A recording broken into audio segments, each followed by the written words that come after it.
Holy Gospel of our Savior Jesus Christ according to Matthew. Glory to you, Lord Christ. For it is as if a man going on a journey summoned his slaves and entrusted his property to them. To one he gave 5 talents, to another 2, to another 1, to each according to his ability. Then he went away. The one who had received the 5 talents went off at once and traded with them. He made 5 more talents. In the same way, the one who had the 2 talents made 2 more talents. But the one who had received the 1 talent went off and dug a hole in the ground and hid his master's money. After a long time, the master of those slaves came and settled accounts with them. Then the one who had received the 5 talents came forward, bringing 5 more talents, saying, Master, you handed over to me 5 talents. See, I have made 5 more talents. His master said to him, Well done, good and trustworthy slave. You have been trustworthy in a few things. I will put you in charge of many things. Enter into the joy of your master. And the one with 2 talents also came forward, saying, Master, you handed over to me 2 talents. See, I have made 2 more talents. His master said to him, Well done, good and trustworthy slave. You have been trustworthy in a few things. I will put you in charge of many things. Enter into the joy of your master. Then the one who had received the 1 talent also came forward, saying, Master, I knew that you were a harsh man, reaping where you did not sow and gathering where you did not scatter seed. So I was afraid, and I went and hid your talent in the ground. Here you have what is yours. But the master replied, You wicked and lazy slave, you knew, did you, that I reap where I did not sow and gather where I did not scatter? And you ought to have invested my money with the bankers, and on my return I would have received what was my own with interest. So take the talent from him and give it to the one with the 10 talents. For to all those who have, more will be given, and they will have an abundance. But from those who have nothing, even what they have will be taken away. As for this worthless slave, throw him into the outer darkness, where there will be weeping and gnashing of teeth. The Gospel of the Lord. Praise to you, Lord Christ.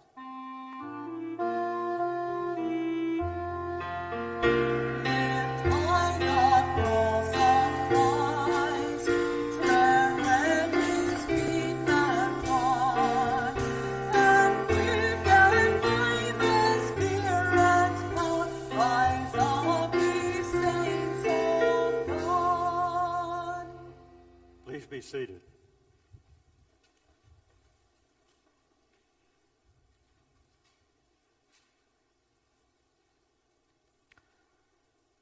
Many, if not most of you, know that I preached my first public sermon when I was 15.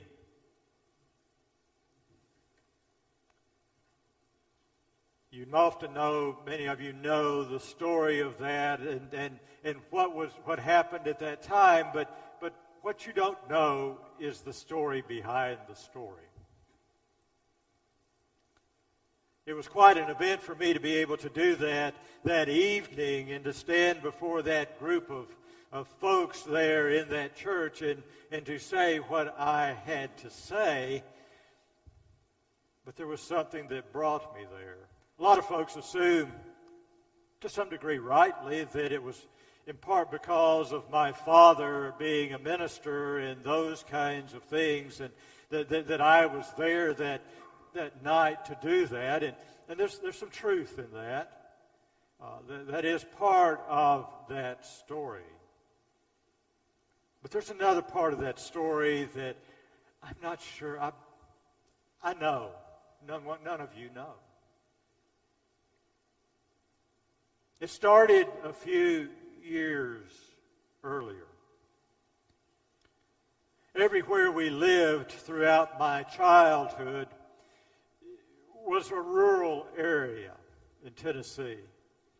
And everywhere we went, every school had a 4-H club. Some of you may not know what that is.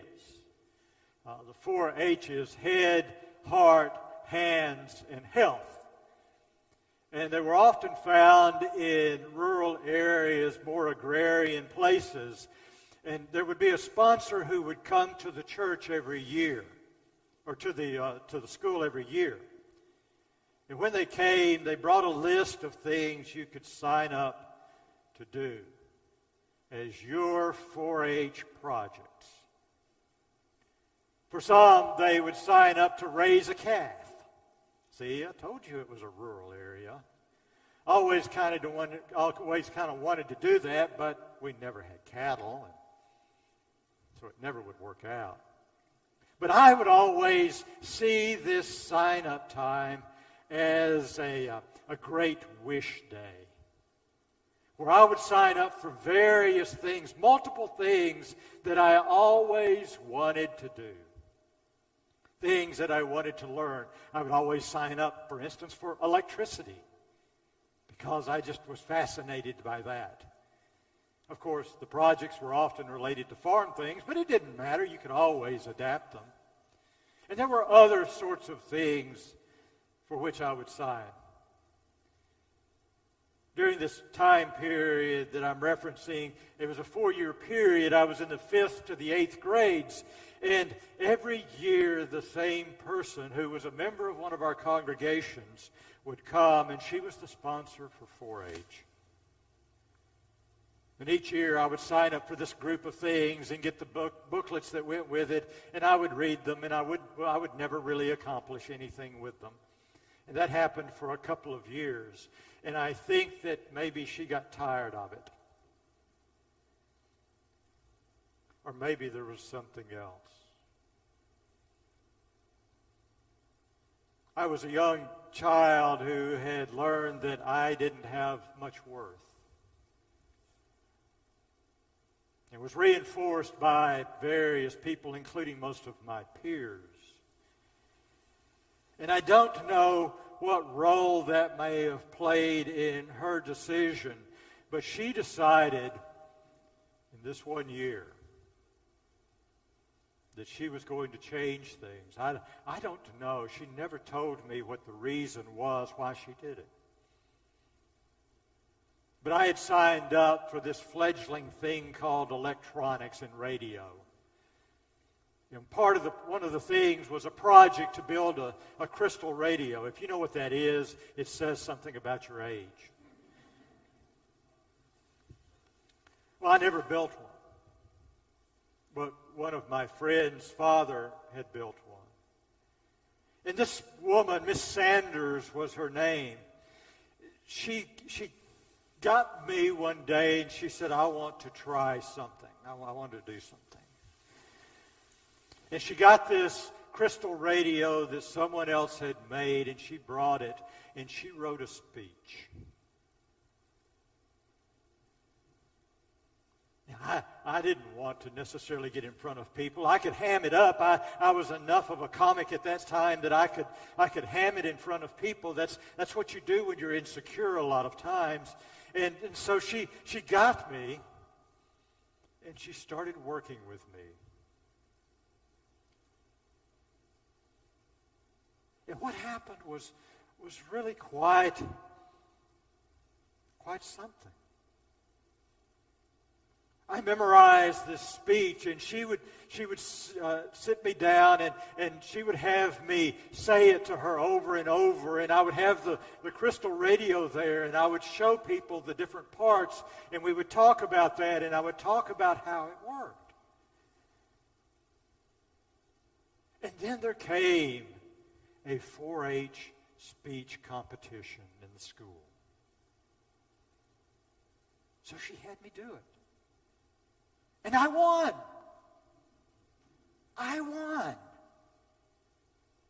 And because I won, then I went to do it at to other schools. There was a competition with all the schools in the county. And I went there and I did this speech. This little boy who had learned that he had no real worth in the world. And I won. I won. And I went to the district. I won. And when the time came around for the county fair, and the 4-H group in the county set up a booth at the county fair, guess who was in the booth doing their speech and the demonstration of the crystal radio? It was me. It was me. What an absolutely incredible experience. It scared me to death. But I did it. I did it.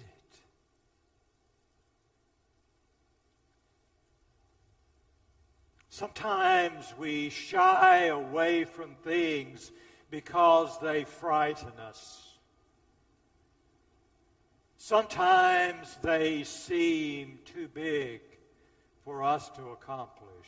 Sometimes we know, for instance, that our ability is nowhere near what is required to do what it is I think I need to do. So we put up this wall and we say, I'm afraid I'm not going to do that because I'm afraid. I'm going to let my fear speak to me, and I shouldn't do that. You know, fear is not something you and I have to learn. We're born with it. It's an innate part of who we are. It's a part of what helps keep us safe in certain places. It reminds us that there's danger, but oftentimes the things we learn along the way can help us be more fearful than we need to be. And because of our fear, we don't take the risks that we need to take. In our parable for today, this landowner gave to his servants a group of talents. Now, it's easy to underplay this, okay, and to say, well, a talent is an ability or whatever, or it's some kind of money, but it's not a whole lot. Let's clarify that a little bit. Some folks have speculated that the monetary equivalent of a talent in our day and time is $1.5 million. So the one who only got one talent got $1.5 million. And what happened was that the two who got the most, they invested these things. And they gave back more money than they received. But the one because he was scared, the one because he was so frightened of what this person would do if he lost the talent, he dug a hole and then he gave it back to him when he came back. All because he was afraid. Miss Sanders taught me a lot. She taught me that when I'm afraid, hold on to what I've learned.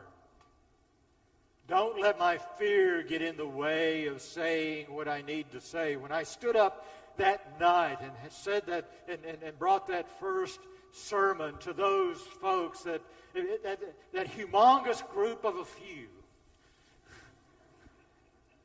that were sitting in that space, when I stood up and I did that, I was scared to death. Despite what had happened with the 4-H club years before, I was scared to death. I could not look anyone in the eye. I was afraid that if I did, I would see them laughing because what I was doing was ridiculous. But I found through that experience the courage to be willing to look at how to address that. And to know that despite whatever else may happen, what Miss Sanders taught me was not just simply about policy and procedure in how you move ahead. She taught me something about myself. Because of who she was and her loving courage to reach out and invest in me, I was able to find within myself the courage to do what I needed to do. You see, I think that's for us all the lesson.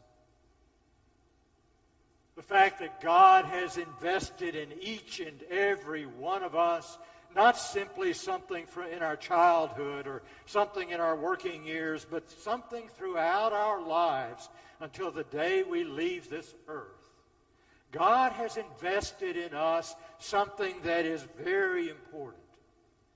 In our lives, in the lives of those around us, in the lives of the church, and in the life of the world.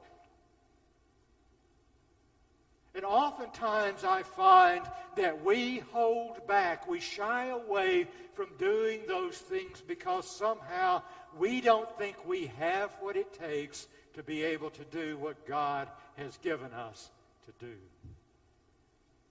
But I'm here to tell you, and Miss Sanders through me is here to tell you, you've got it. You've got it. And whatever God has given you to do, you have the ability to do. But it is going to take loving courage. Loving because that's what God has given to us all. Love. And courage because it takes a lot of courage to trust that God is going to work through us to make a difference in our lives, the lives of those around us, and this world. Don't squander what God has given you. Live it in the world, because that's why God gave it to you. Amen.